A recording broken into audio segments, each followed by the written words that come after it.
Yo, yo, yo, what is up mga harot? It's your boy James. Another day, another vlog. Last week may mga dumating akong... Teka, madilim pa. Last week may dumating tayong package from Lazada. So nag-order ako ng drill bit, tapos tornilyo, and mga cutting blades. Meron kasi akong tatabasin, ayun o. Yan. Yung mga plywood na yan. Meron akong project eh. Yan.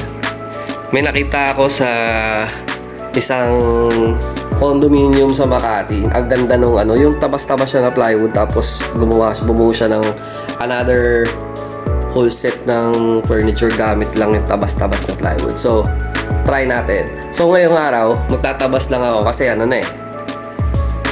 Almost 4 o'clock na eh. Diba? Quarter na. So, bawal na masyadong mag-ingay. Yan sa village namin, dikit-dikit. Ayan. So, tara.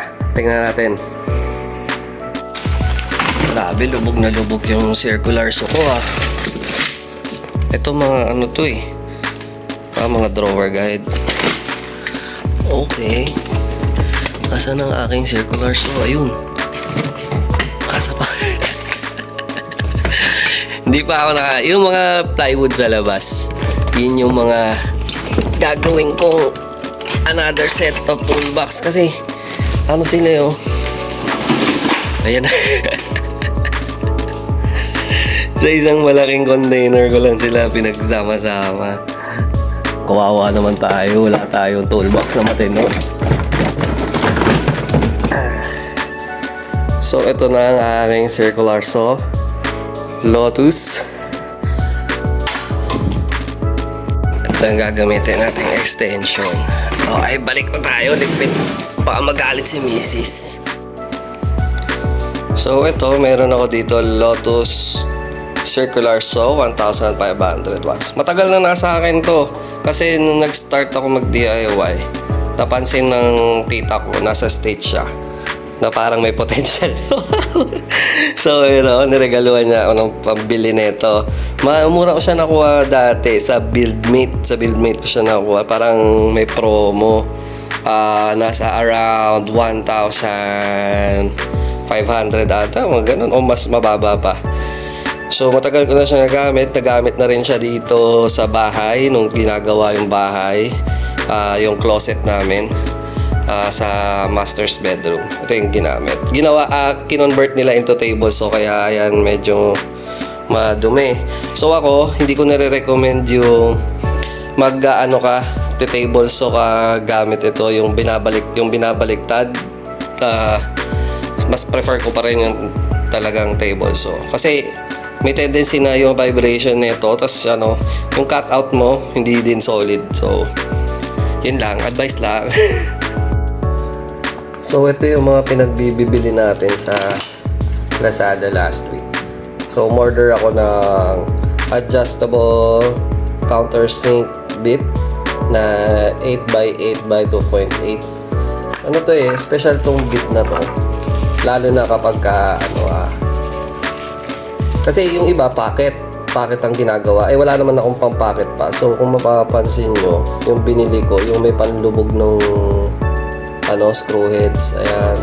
So pag binaon mo siya, bukod sa magkakaroon siya ng slot para sa screw heads, which is yan yung orange part na yan. Para siyang pag tinitingnan mo siya, para siyang bala ng router. So adjustable yan, depende sa iyo kung gaano kalalim. Ayan, adjustable siya. Yan. Comes with tools. Ito.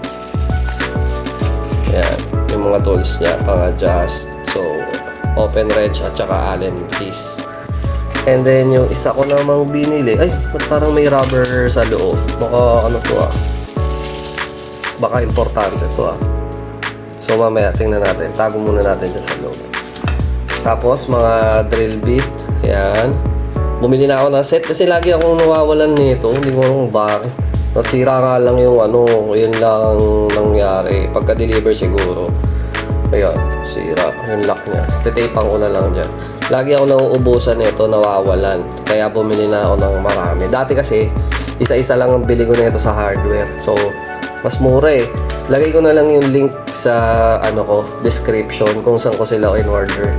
Lazada lang naman ako usually nag-order. Tapos ito, nakalimutan ko kung ano to. Hindi ko pa nabuksan kasi. Buksan natin. Ito ata yung screws. So, ayan na. Ayan, ito yung in-order natin. Sunrise ata to eh. So, drywall screws or kung ano iba, tawag nila gypsum screws or yung iba black screw. So, ayan yung size ko na kinuha. 500 pieces. So, ako, suggestion ko, dati namimili ako yung, ano, per piece kasi ito binibenta sa hardware.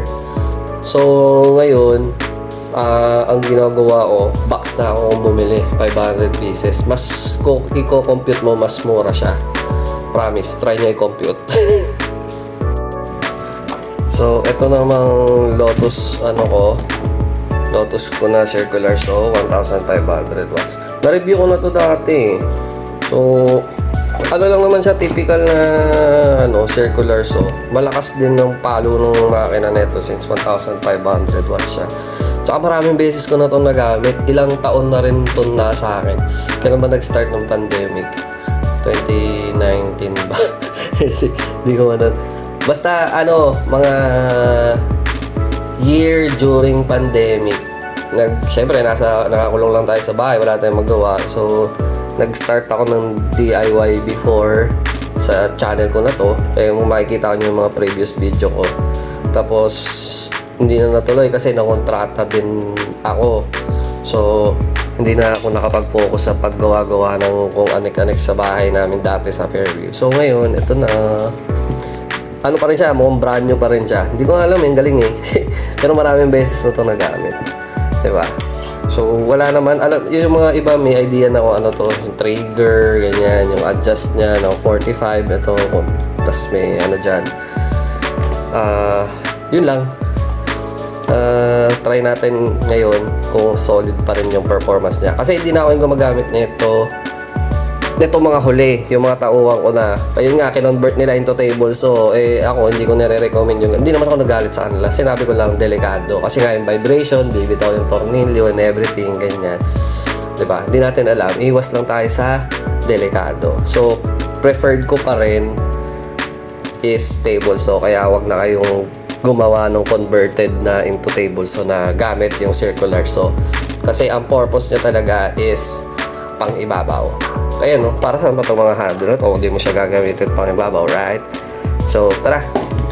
Kabit muna natin tong Inco blades natin. Inco na yung kinuha ko eh. Kasi wala kaming mahanap na for Lotus sa Lazada. So, si Inco available. Tapos, at the same time kasi, nung pumunta ako ng shop, bukod sa Lazada, nakita ko na siya na add to cart ko na siya. Pagpunta namin sa mismong Inco store sa may Marikina, so sabi sa akin kung ano pang kailangan ko. So, ito, meron silang 7-1 port available. Tapos, dalawa na sila sa isang box.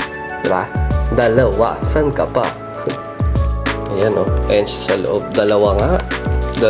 Mga makarot. Diba? Mas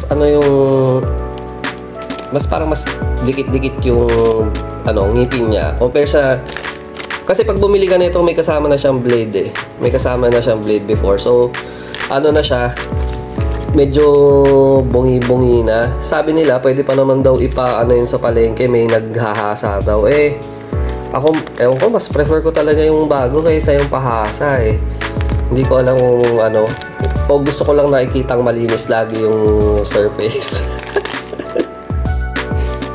So nawala ako na yung nito. Dati kasi may kasamang para makapagpalit ka ng blade. So buti na lang bumili ako nitong multi-tool ko. Meron ako, ang gamit pala dito number 13. So ayan, dali lang magpalit ng bala nito. Pipindutin mo lang yung ito, pipindutin mo lang yan para tumigil. Baliktad pa ata yung ikot ko. Papahiya pa ako sa inyo. Ayan, dali lang naman alisin yan. Kunin mo lang yan, tapos tanggalin mo to, kabit mo na to. Easy as that. So, pag nagkakabit ako ng bagong blade, no, mapapansin nyo may plastic nito. Hindi ko muna yan inaalis. Kasi, nangyari na sa akin nung nagpalit ako one time, nasugatan ako. So, para din hindi kayo masugatan, ganito na lang gawin nyo. Kasi madali lang maalisin yan. Ayan. So, kabit nyo muna, lapat nyo muna bago kayo kung ano-ano. Lapat muna natin. Tapos may ring yan dito. Maglalagay ka ng ring, may kasamang ring yan.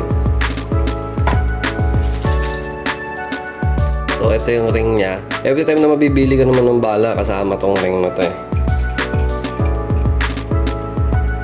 Yan, shoot mo dyan. Tapos balik mo to para mag-lock. Then balik mo na yung nut. Diba?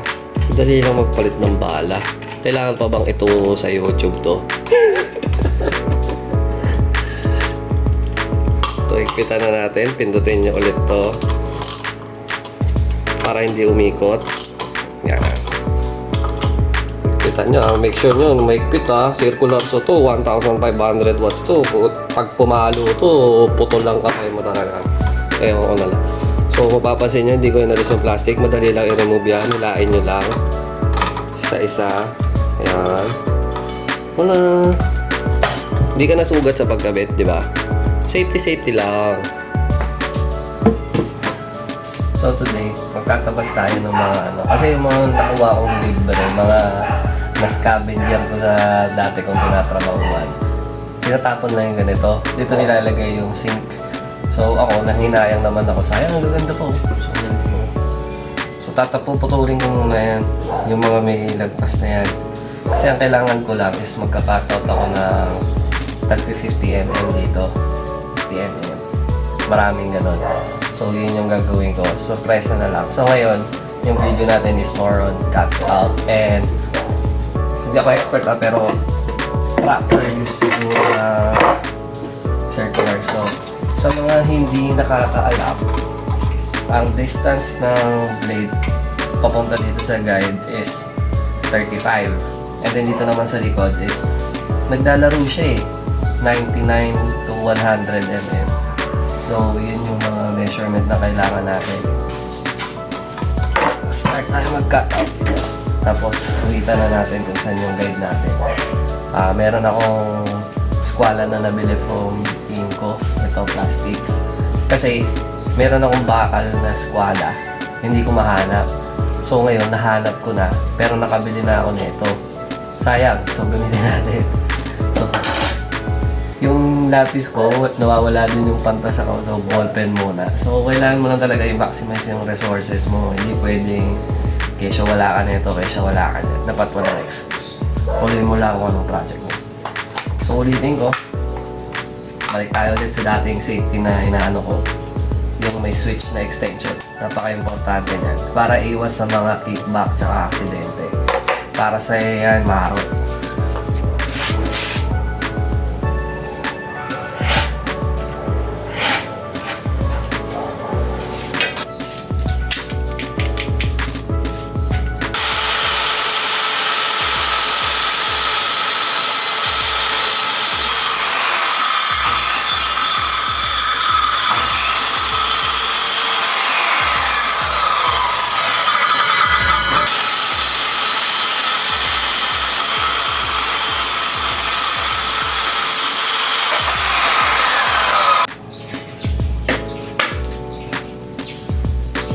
Cut out tayo ng maraming ganito kasi ang idea is yung random na ano, ganyan dikit-dikit siya, tapos instead na haspe ng plywood yung makikita ito, diba?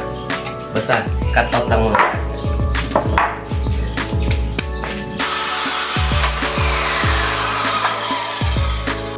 So pagka ganyang maninipis na lang na board ang natitira, hindi na ako gumagamit ng guide dyan kasi medyo makapal yung guide ko eh, ano. So wala pa tayo yung guide na aluminum, yung manipis, tapos yung may sariling clamp. Ang ganda nun, kaso mahal ata eh, nasa 1,000 plus eh. So maximize muna natin. Ang gagawin natin is alalay guide. Alalay guide muna tayo. Okay, try natin alalay guide lang.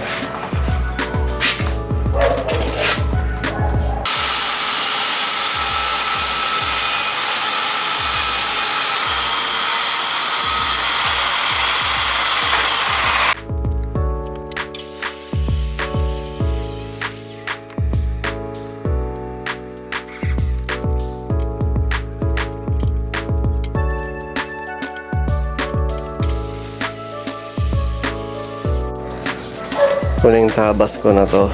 Pero marami pa yan sa mga susunod na araw na yan. Kasi napansin ko 5:30 na pala. O ba mamaya may gwardiya nang kumakatok sa akin dito. Tsaka maglilinis pa ako. Medyo madaming kusot. Alright. Yan na muna mga harot. Ciao!